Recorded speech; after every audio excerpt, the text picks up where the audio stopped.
Good afternoon, everybody, and welcome to Get Secure. I'm your host, Mike Blangiforti. I'm pleased to have with me today the former county executive for Suffolk County, Mr. Steve Levy. Mr. Levy, welcome. Mike, great to be with you. Thank you so much. Oh, it's great to have you. So, we're going to talk a little bit today, obviously, about politics, a little bit stuff in your wheelhouse, and I wanted to start just with, let's talk about today, government shutdown. Right. My wife works for the Department of Defense as a civilian employee, so it's hit pretty close to home for me. What are your thoughts? Could this have been averted? Well, yeah, it should never have happened in the first place, which is emblematic of how dysfunctional Washington is right now. I expected to see this come to a crescendo when the debt ceiling issue came to the head, but this seems to be taking place over, the budget and Obamacare, and I don't think it's a wise move for those who are initiating the shutdown. I think it's going to reverberate against them. If a bill passes, you try to undo it by getting the votes in your majority to revoke it. You can't just say, well, that bill passed, I don't like it, so we're now going to shut the government down. I don't think it inures to the benefit of the proponents of the shutdown. Yeah. And we'll see where the politics fall. I remember back in the 90s, Newt Gingrich thought by forcing the shutdown he was going to get sympathy and it was going to go against President Clinton, and actually the opposite occurred. So I think you'll see something like that again. Yeah. Do you think this is something that's going to happen for the long term, or could it hasn't happened in 17 years? And now here we are, okay, it's a day. Could it be a day, a week, a month? What? Well, I think something some kind of an extender will probably come about to push things out a little bit. I think you'll see more give and take when it comes to the debt ceiling than you will on the whole Obamacare issue, because the votes just aren't there for a repeal of Obamacare when you factor in a veto from the president. So they'll probably do something to kick the can down the road for a month or two, try to come up with something, and in the end they'll probably come to some kind of a continuer. Right now you're not feeling much a pushback if you're a resident. Yeah. Parks are closed, but the airports are still going. Yeah, the military's still out there. Social Security checks are still being issued. If you're a federal employee, however, like your wife, could be furloughed. You might be, lose your job for a while, only to be hired back later. But the public hasn't felt it yet. It's when the public starts to feel it that you'll see the outcry. Yeah, I mean, the ripple effects, they're going to go on. They're going to go on for a while. Statue of Liberty is shut down, so I mean, we have some, tourist season is, all year long in New York City. And it seems from what I'm seeing and what I'm reading that, Congress is talking about these short-term solutions. Well, let's keep the government open for another 6 weeks. Let's keep it open for another couple of weeks. It just seems that we're in such a fiscal crisis right now nationwide, and you're known as a fiscal conservative. I know that. This could have been averted. That's just my own opinion. Well, yeah, policy should be in place. I think the Republicans were right in trying to focus attention on the debt ceiling. Not so much that you shouldn't pay the debts that are owed. You have to do that. But at least focusing on the fact that when you're now at the point of $17 trillion in debt, our young people are going to be saddled with this into the future generation. And something has to be done to get control of entitlements, to get control of food stamp, to get control of disability fraud, to get control of a budget that really was out of control. So whatever it takes to focus attention on that and start to get us to a more structurally sound budget is a good thing. I just didn't think that they were going to be calling for this type of a last stand when it came to the Obamacare issue. They're going to lose on that one. Yeah, I mean, and I saw on your website, on Team Levy, on the website, you talk about some very, very interesting statistics when it comes to you talking about, entitlements and so forth and so on. And when I read some of the stats that you compiled completely about, particularly about people on food stamps, people that get these entitlements and so forth, I mean, is there any end to the fiscal crisis? Well, it's simply unsustainable, Mike. You look at what happened in Greece. where there were riots on the street with people losing their pensions and they're running out of money and possibly defaulting on loans. Then you say it couldn't happen here, and then you see Detroit. It is happening here.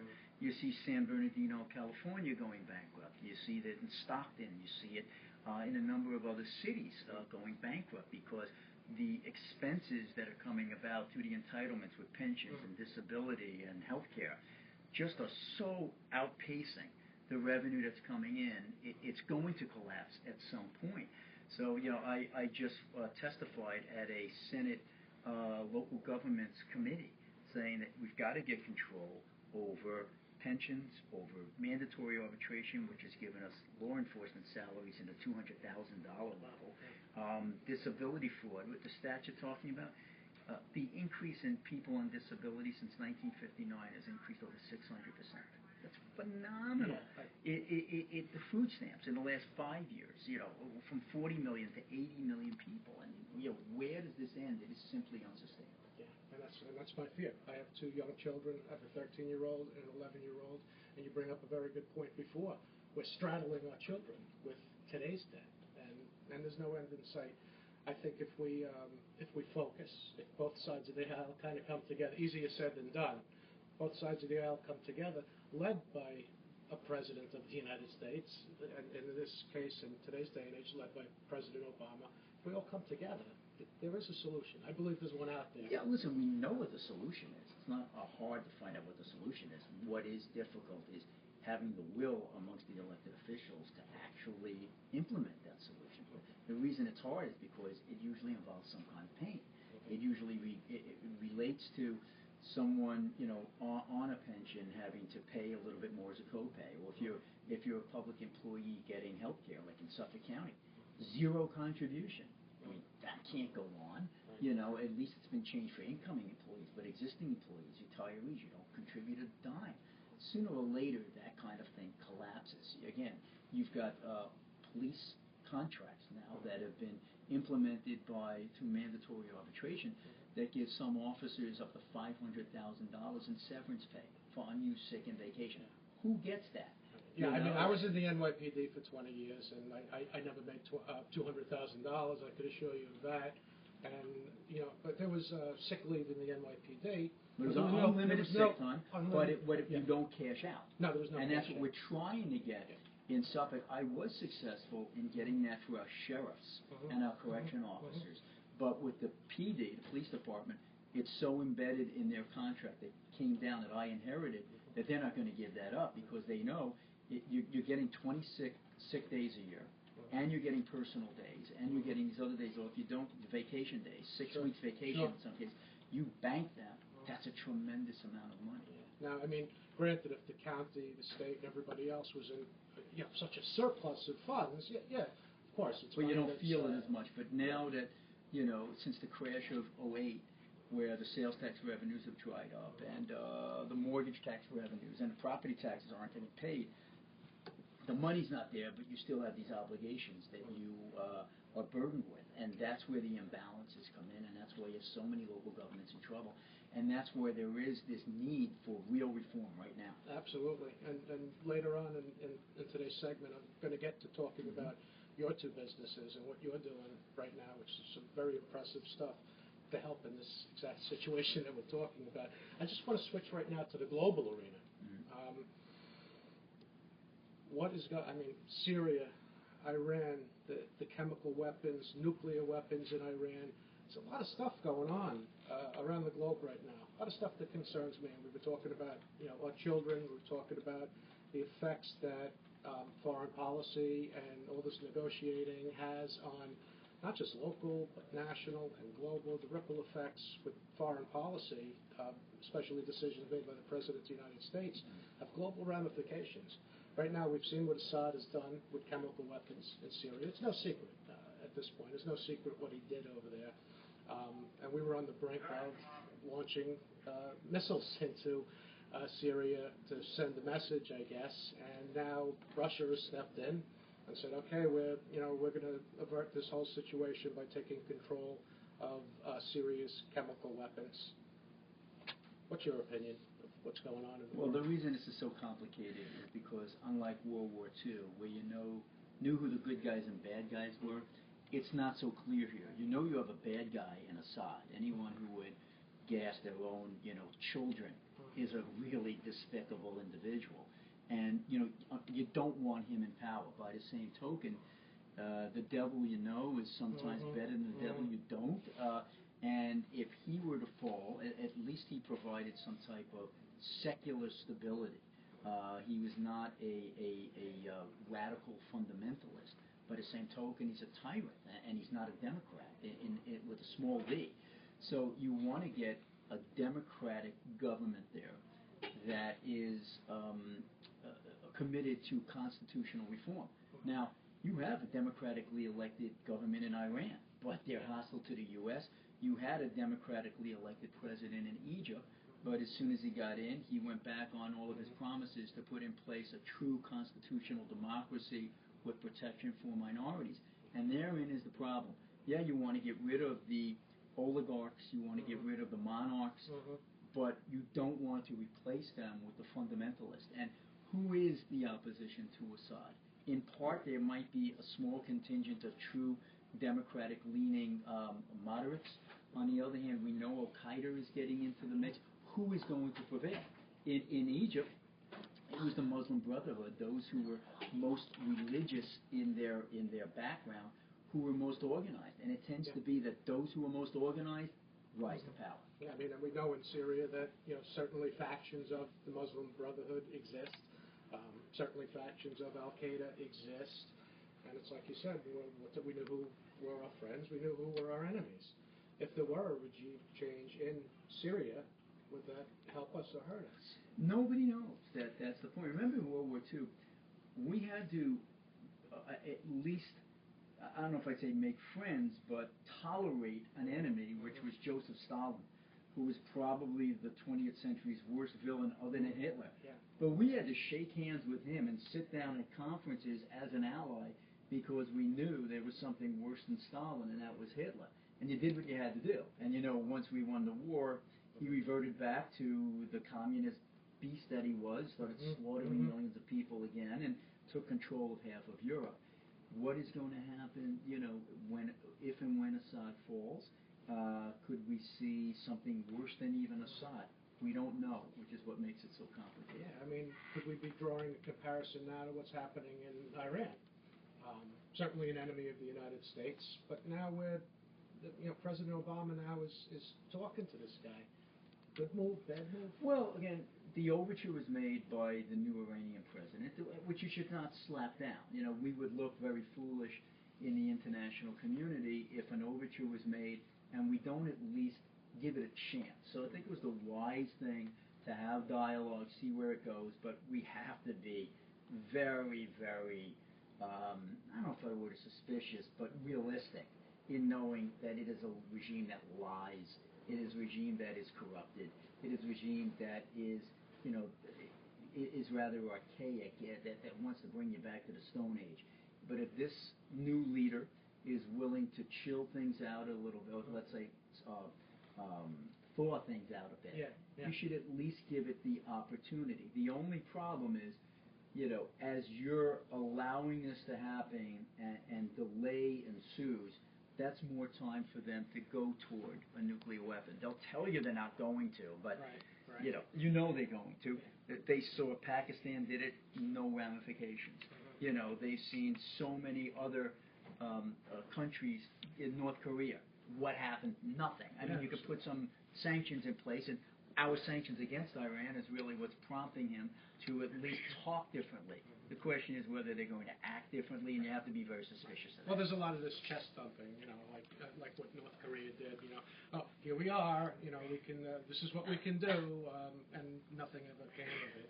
With Iran, and certainly we know that the Israelis are certainly skeptical of any regime that is in power in Iran. Certainly a threat to the Middle East. But what do you think of the president's foreign policy? What's his report card right now on foreign policy? Well, it's mixed. It's definitely mixed. I mean, he came in criticizing, former President Bush for a lot of his tactics, and then you become the president and you have to put the big boy pants on, and you realize that it all comes back to your desk, and you realize, well, maybe we really do have to keep Guantanamo going.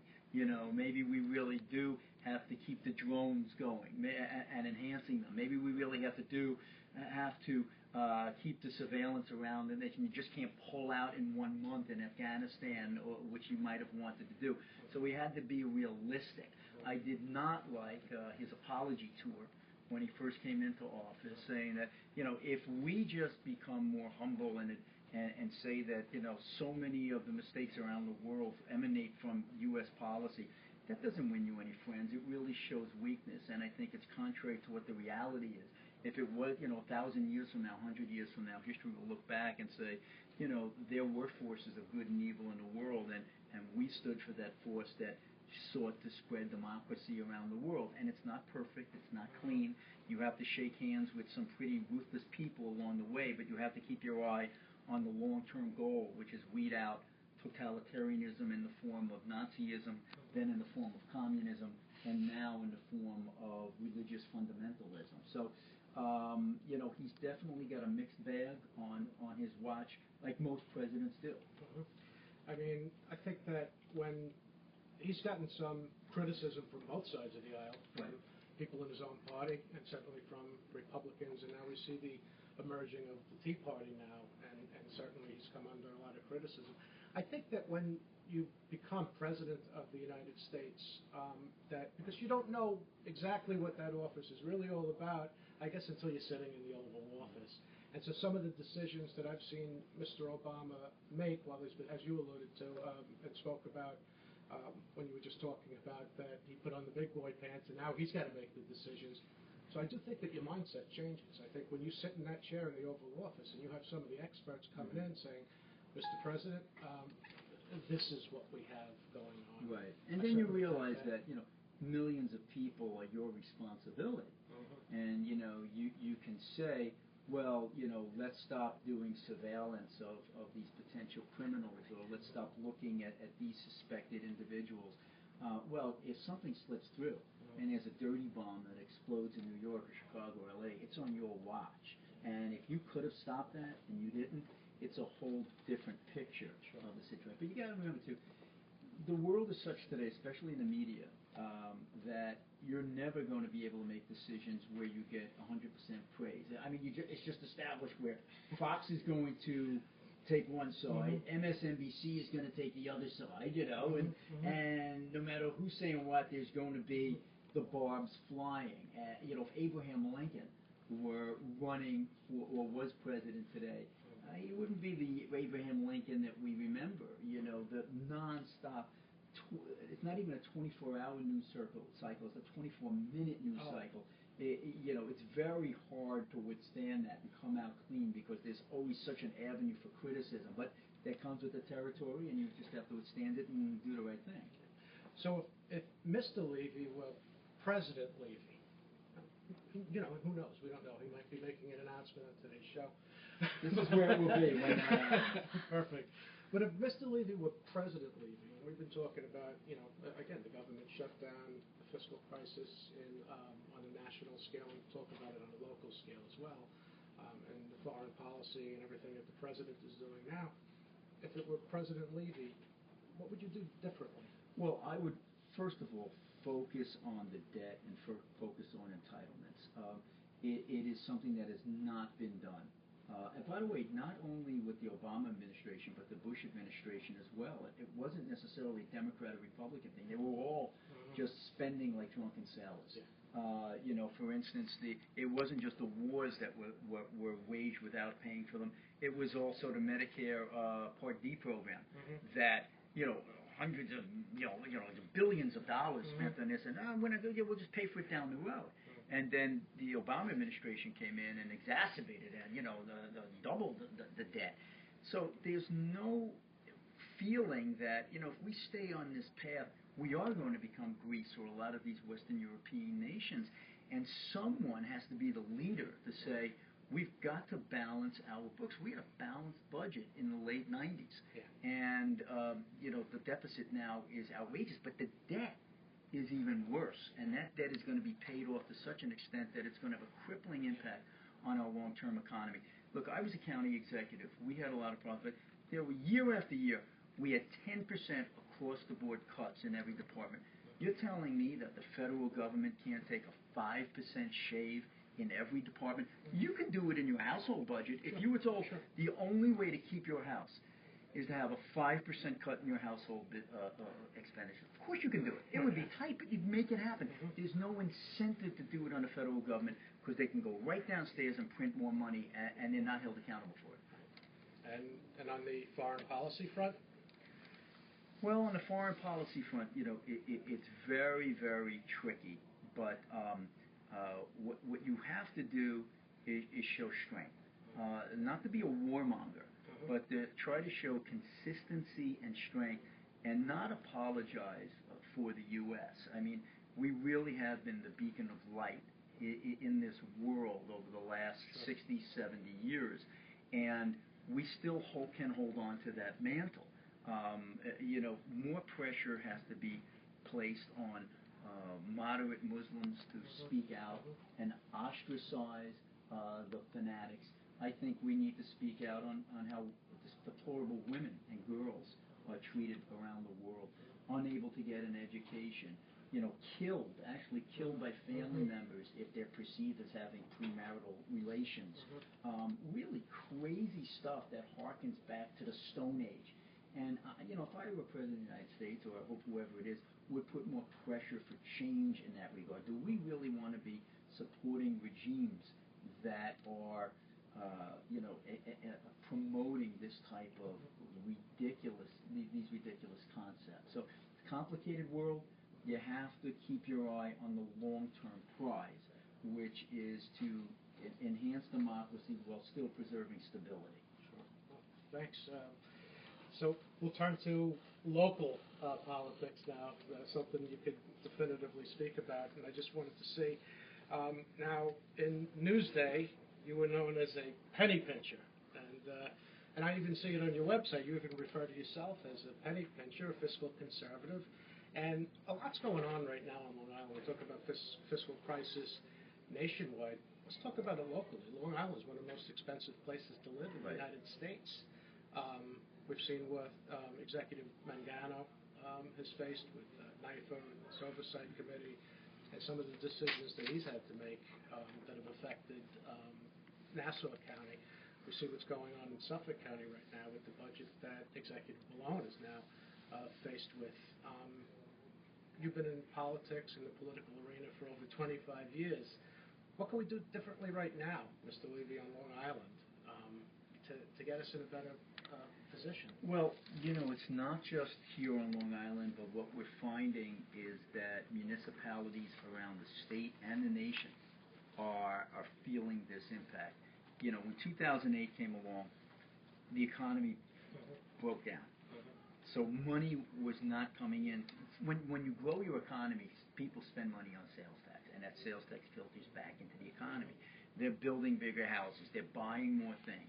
So that money dried up, and at the same time that money was drying up, the state and the feds, who would give a lot of money for locals to keep them propped up, started cutting back. So you had cuts in the aid.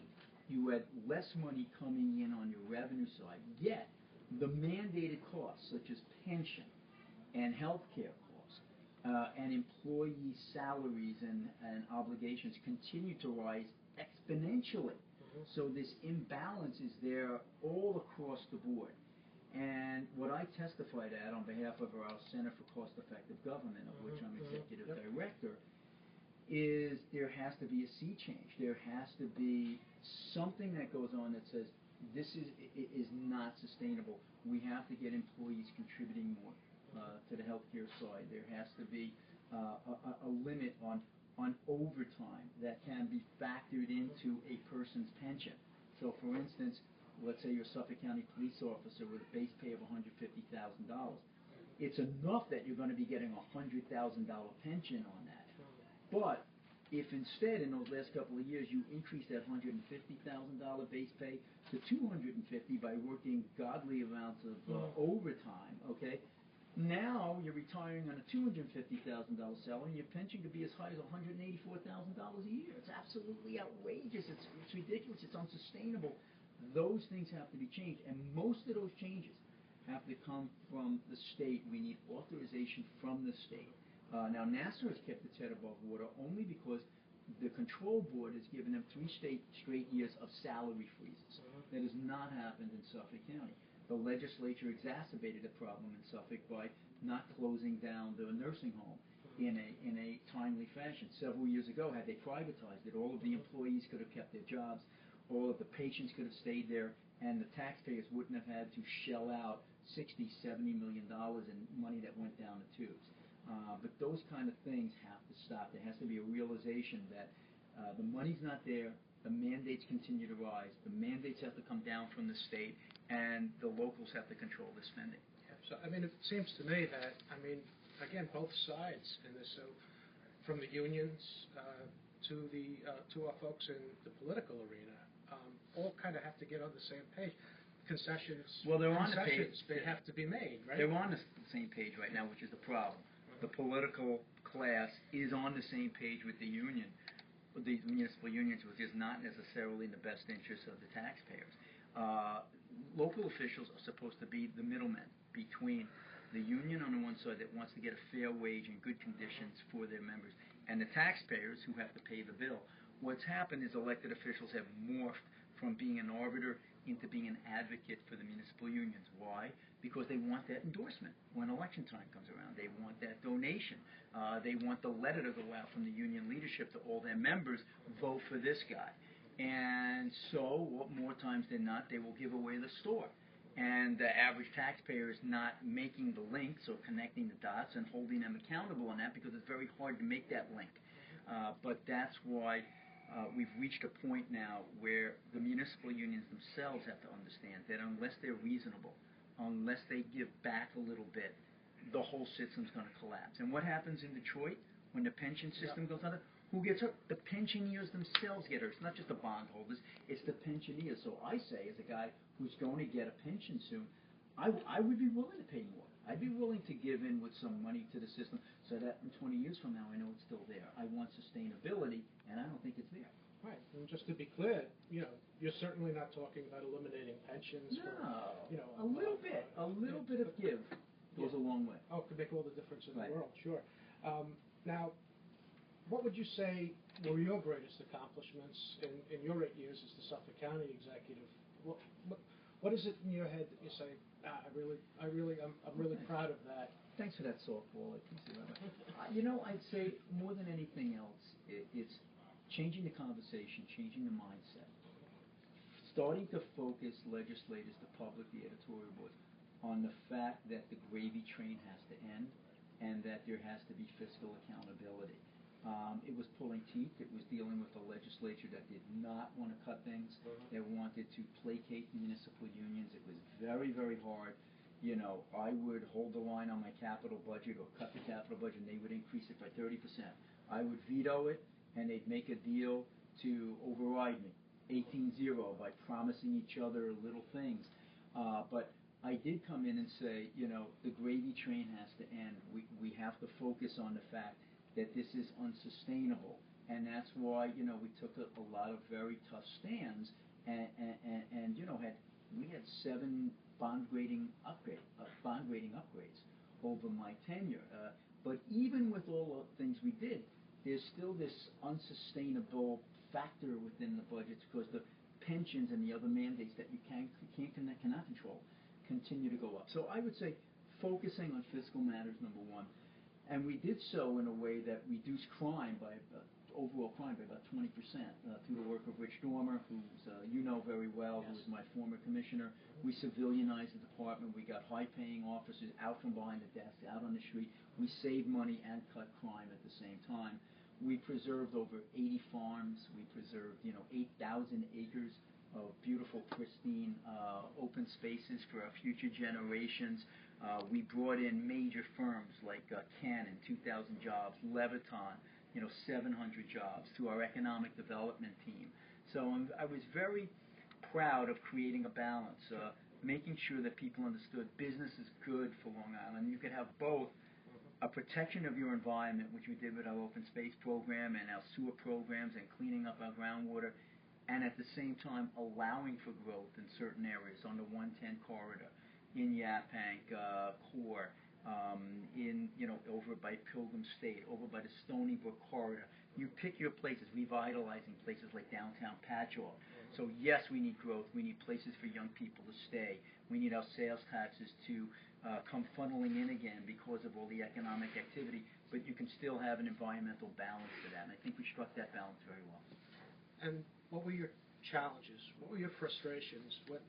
When you came to work every day, was there anything in particular that you said, oh my God, now what do I do? Bunch of things. First and foremost, it's dealing with a legislature where the buck doesn't stop with them, and it's so much easier to be a legislator than an executive. Oh, you did that? I did both. But when you're a legislator, you get to pick and choose what your issues are going to be. You get to say yes on every spending increase, and then you can say no on the budget and have it both ways and say, hey, to all the different groups, I voted yes to give you money, and then you vote no on the budget, which creates chaos, and then tell the taxpayers, look, I voted no on the budget, if there was a tax increase. And, if I'm trying to cut things, they vote against that and tell the special interest, look, I voted against cutting you, but, then they vote against bringing in the revenue to pay for those very same programs. So you can be inconsistent, no one's going to know about it. The other thing that's very frustrating is dealing with the press. There's, number one, a bias within the press, but also dealing in sound bites is very difficult. To explain complex issues in 10 words is hard to do. That's why it's nice to get a forum like this where you can expound upon a particular proposal or why something is problematic or what a solution is. Being able to explain that in a couple of paragraphs is a lot more profound or thought-provoking than 10 words that you get in a little soundbite. Yeah, I think our media today is so different. I mean, if you look at an MSNBC and then you watch Fox News Channel, I'm like, am I watching the same news? I'm really not sure. So there's almost like two different ways of broadcasting. Which news. is okay if you say, look, this is an analyst speaking. If you're an analyst who wants to give opinion, go for it. Say whatever you want to say. But don't disguise yourself as being neutral news and then injecting your bias, which we see so often. Yes. That's where the problem comes in. I mean, there's a lot of... and by the way, Fox will say, these are advocates, conservative advocates. And MSNBC will, for the most part, say we are, liberal advocates or, analysts. But it's when, a broadcaster sits down like what a Walter Cronkite was and selectively decides this is what I'm going to say, this is what I'm not going to say, and puts a slant on the news when you think you're getting the straight news. That's the problem. Absolutely. So the name of our show is Get Secure. So, some of the topics and the mission of our show, beyond interviews and stuff like that, is we like to increase awareness. So we talk a lot about safety, security, not panicking in an emergency, whether it's a natural disaster like what happened with Superstorm Sandy, or whether it's an active shooter situation as we just saw in Garden City last week. Part of what I do on this show is we try to get the message out, and I try to encourage my colleagues from law enforcement arena, Commissioner Dormer, his colleagues, to get the word out, to volunteer their time, to talk to folks. I sit on a security panel for the school that my daughters go to on my own time, and I try to encourage our friends in law enforcement to use their knowledge to help the communities out, because I look at these active shooter situations, and the one that always comes to mind is the recent event that happened in Newtown, Connecticut, with those little innocents, those little children being shot to death by the psychopath. And and I don't know really what the solution is. Yeah, education is one thing, training is one thing. How do you address this active shooter that if people are getting guns, people are emotionally disturbed, they're getting guns, and these things are happening. We just saw what happened down in Washington, D.C. with the guy who got into the Navy Yard. Yeah. The common denominator amongst almost all of these shooters is the fact that they're mentally ill in some way. And, I think there is universal agreement in trying to stop those with mental illness from getting possession of these type of guns that can kill so many people in such a short period of time, or any gun for that matter, if you're mentally ill, or if you're a criminal. I think right and left have come to the same conclusion on that. So, there shouldn't be a distraction. A lot of people think that there's a one-size-all gun control fix for things. Well, most of your gun crimes are committed by illegal handguns in Chicago or this New York City, where the rate has come down quite a bit because of stop and frisk, taking those guns away. But, you can put all the bans you want on the books, as you have in Chicago. It's not the legal guns that are committing these atrocities. By the same token, there's when you can have a clip of 20 rounds or whatever, even and you can mow down 30 children in 10 seconds. The only what has been shown in a lot of these cases, the only thing that does stop them, as was in the case with Gabby Giffords, is when he had to reload. Yes. The 10 seconds that it took to reload was enough for some people to get away or to tackle the guy or whatever. So that's what has to be entered into the equation as well. Sure, and educate and train, and certainly the psychological element seems to be a common theme in these shootings. And one of the things that we've spoken about on Get Secure is the themes. The Commissioner Dormer says all this time, he takes the MTA expression, if you see something, say something.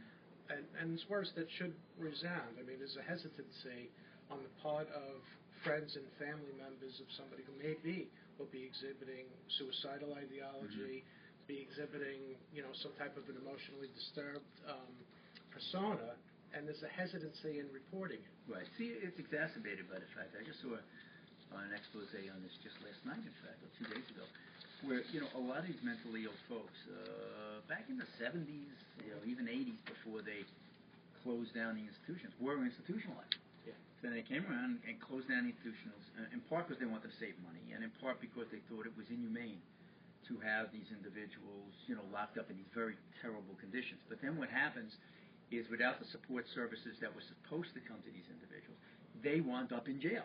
Yeah. Or they wound up wandering the streets or becoming homeless, or get hold of one of these guns and do tremendous damage. But that's why you're seeing a lot more of the mental illness tied to these things. A lot of these people would have been institutionalized decades ago. It's not the case anymore.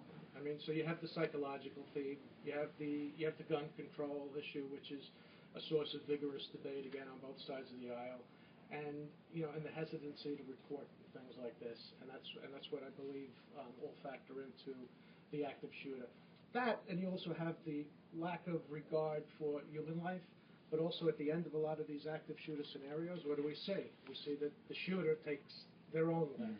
So lack of regard for their life, which shows that they were, there was a mental illness there somehow, whether it was a, one that goes back to schizophrenia dating back for decades, or something that they were in such a state that, my world is ending, I'm going to take some people with me. And that's where you have to find out the signs right away and try to catch it. So let's talk briefly about, I'm going to switch gears again, about common sense strategies and the Center for Cost-Effective Government, both of your companies, both of which you're running and you're heading up. Let's talk about common sense strategies first. What's the purpose of that, and what are you looking at? Sure, there's different components to common sense strategies. One is the political arm, where we might help candidates, or I do a lot of commentary writing, articles for the Washington Times, for the Long Island Business News, sometimes a contributor to the Albany Times Union. Some of my letters have been published in Newsday, and so that's the fun part. The other part of common sense strategy is the business side, where I've learned a lot over my time as an executive, a CEO, so to speak, of a $3 billion enterprise with 10,000 employees. I saw many people from the private sector come in and help us by looking at our phone bill, for instance, and finding out that we were being overcharged to the tune of $2 million from our phone company, and we didn't even know it. So you hire these expert auditors to go through it, and they find it, and then you get that money back, and they take a little piece of it. And then we did the same thing with our electric, where We reconfigured all of our buildings and weatherproofed them and saved $1.8 million a year. And then you put up your solar carports and get $8 million from the revenue. So there's so many ways. So I incorporated those ideas, and now I go to different companies and say, there's ways for you to save money without expending a dime.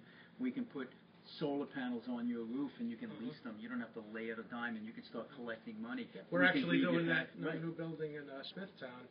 Our owner, AJ Caro, we drive Priuses at Arrow Security, so it's like the whole. You get on the HOV lane at least. Yeah, you get the HOV lane, and in our new building in Smithtown, solar panels are being put up right now, so they're always definitively saving money. Well, Arrow is a very astute company that really gets to the bottom line, and what we've been doing is I've been reaching out to CEOs and CFOs and saying, if you're too focused on day-to-day crises or just cash management or keeping your head above water, we have the experts who can do nothing but zero in on these costs, and you don't have to lay out a dime. If we don't find you anything, you don't pay anything.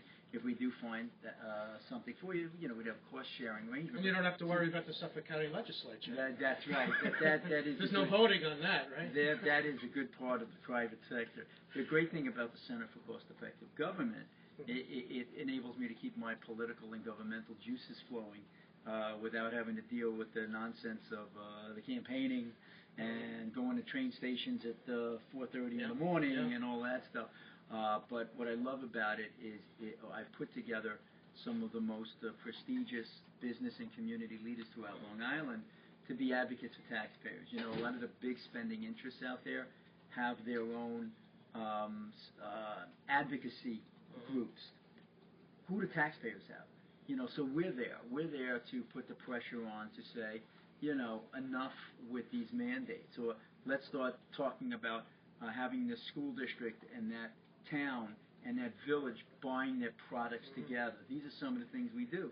We looked at the Gordon Heights Fire District, where people were spending $2,000 a year on their fire tax alone, and are starting along the process of trying to consolidate that fire district. So there are a lot of groups out there that are think tanks that expose the problems. Well, we take it the next step and try to provide the solutions and actually implement the solutions. So how do the folks get in contact with you if they want to utilize one of these two businesses? Great.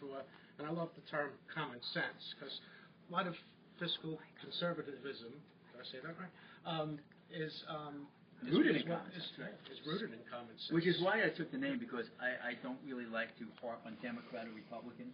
I like to harp more on what makes common sense, what's the right thing to do.